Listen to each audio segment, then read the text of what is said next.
Hello and welcome. आज हम जानेंगे कि कैसे केपीआई जो है जिसका फुल फॉर्म होता है की परफॉर्मेंस इंडिकेटर, तो वो उसका काम क्या है या फिर इसका जो मेजरमेंट टूल्स है वो इसके बारे में जानेंगे। तो बेसिकली हम लोग केपीआई कब यूज़ करते हैं, मतलब किसी भी रिटेल में केपीआई यूज़ होता ही होता है। जैसे कि केपीआई से हम लोगों को पता चलता है कि बिज़नेस कैसा चल रहा है, मतलब ग्रोथ पे चल रहा है या फिर डी ग्रोथ पे चल रहा है। तो केपीआई के बेसिक कुछ टूल है, जैसे कि हम लोग जानेंगे कि केपीआई कैसे हम लोग मेंटेन रहना पड़ेगा या फिर केपीआई के बारे में जो भी जानना है तो इस मेजरमेंट टूल से यहाँ पे दिया हुआ है। जैसे कि एटीएस, सबसे पहले एटीएस आता है। तो एटीएस ये रह गया एटीएस। तो एटीएस का फुल फॉर्म क्या है? एटीएस का फुल फॉर्म है आपको एवरेज टिकट साइज, या फिर किसी जगह पे ये भी बोल सकता है, मतलब एटीएस बिना बोल के एवरेज बिल वैल्यू या फिर टिकट साइज। तो ये मैटर करता है कौन सा रिटेल पे या फिर कौन सा स्टोर पे क्या क्या यूज़ होता है, नहीं होता है।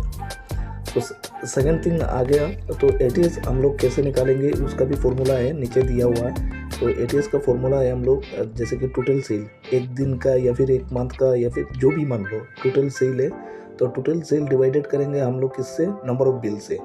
और इसका अगर परसेंटेज निकालना है तो वो भी दिया हुआ है, जैसे कि यहाँ पे है, आप लोग देख सकते हैं। फॉर परसेंटेज के लिए क्या क्या करना पड़ेगा, क्या क्या नहीं, तो ये भी है। तो एक बार देख लीजिएगा अपने हिसाब से। तो एटीएस वही हो गया कि जैसे कि आप लोग टोटल सेल, इसके बाद डिवाइड करना पड़ेगा किससे? नंबर ऑफ बिल से। जितना भी बिल हुआ आपका, तो इससे डिवाइड करने से आपका एटीएस निकल के आ जाएगा। तो सेकंड इम्पोर्टेंट थिंग है आईपीसीएम। इसका फुल फॉर्म क्या है? आइटम पर कैश मेमो, और किसी किसी जगह में बास्केट साइज भी बोलते हैं उसको। तो ये, तो इसका भी फॉर्मूला है, जैसे कि टोटल क्वांटिटी, मतलब जितना भी एक दिन में सेल हुआ टोटल क्वांटिटी, तो टोटल क्वांटिटी किससे डिवाइडेड होगा? नंबर ऑफ बिल से। तो ये डिवाइड करने से आपको क्या मिल जाएगा? आईपीसीएम। तो सेम थिंग अगर आपको उसको परसेंटेज में चाहिए तो सेम वही है, total quantity divided by number of bill into 100। ऐसा करने से आपको आईपीसीएम मिल जाएगा या फिर बास्केट साइज मिल जाएगा कि कितना मेरा एक ही बिल पे कितना आइटम या फिर कितना आर्टिकल जा रहा है, वो आपको आईपीसीएम के थ्रू समझ में आ जाएगा। तो थर्ड है मेरा क्या है? थर्ड है मेरा एसपीसीएफ। तो एसपीसीएफ बेसिकली एसपीसीएफ क्या होता है? सेल पर स्क्वायर फीट। तो सेल पर स्क्वायर फीट मतलब क्या है कि जितना स्टोर या फिर किसी दुकान का कितना स्क्वायर फीट है, तो पर स्क्वायर फीट में कैसा कितना सेल हो रहा है, तो वो मेजरमेंट करने के लिए। तो वो मेजरमेंट करने का फॉर्मूला भी दिया हुआ है। तो फॉर्मूला बेसिकली क्या, मतलब आपका मान लीजिए आपका टोटल आपका स्क्वायर फीट हो गया 100 स्क्वायर फीट। तो 100 स्क्वायर फीट में पर स्क्वायर फीट कैसे निकालेंगे? तो ये आपका है, जैसे कि मैं दिखा देता हूँ आपको। ये देख लीजिए, एसपीएसएफ मतलब total sale divided by total square feet.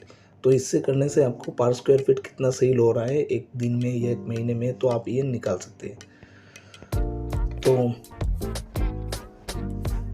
इसके बाद आता है एएसपी। तो एएसपी मतलब क्या है? Average selling price. इसका फुल फॉर्म है एवरेज सेलिंग प्राइस। तो वो क्या चीज़ है? जैसे कि एवरेज सेलिंग प्राइस हो गया हम लोगों का, जैसे एक जो आइटम हम लोग जो एवरेज सेल कर रहे हैं, जैसे कि मान लीजिए 1000 एक दिन में हुआ मेरा कितना हुआ? 30 क्वांटिटी सेल हुआ, और 30 क्वांटिटी का टोटल ऐसा भी हो सकता है कि किसी क्वांटिटी में आपका 200 का जा रहा है, किसी क्वांटिटी में आपका 400 का जा रहा है, किसी क्वांटिटी में 1000 का जा रहा है। तो वैसे मिला के 30 क्वांटिटी मिला के आपका टोटल अमाउंट हो गया 30,000। तो मेरा मतलब एवरेज सेलिंग प्राइस कितना हो गया? जैसे कि 30 क्वांटिटी गया, बिल हुआ टोटल 30,000 का, तो मेरा एवरेज कितना होगा? मैं 30 क्वांटिटी को 30,000 में अगर डिवाइड मारूंगा तो 1000 रुपीज़ निकल के आएगा, मतलब पर आइटम मेरा 1000 करके गया, तो वो मेरा हो जाएगा एवरेज सेलिंग प्राइस। तो वही चीज़ है। और यहाँ पे फॉर्मूला वगैरह वो तो मैं कह ही चुका हूँ, फिर भी एक बार कह लेता हूँ कि एटीएस का फॉर्मूला कैसे निकालते हैं? Total sale divided by number of bill, और परसेंटेज के लिए यहाँ पे दिया हुआ है।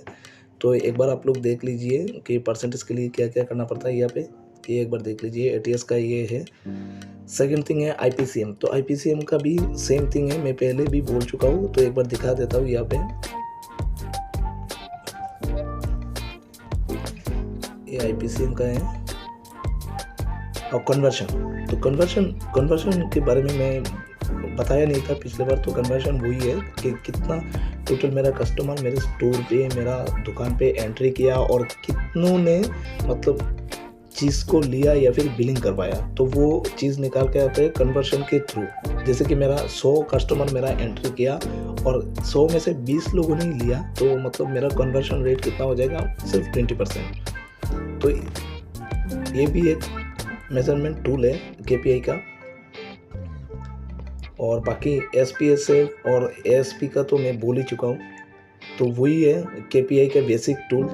और बाकी और भी सारा है, जैसे कि OITD है, MTD है, WTD है, वीक ऑन वीक है। तो ये सब मैं दूसरे पार्ट में बोलूँगा।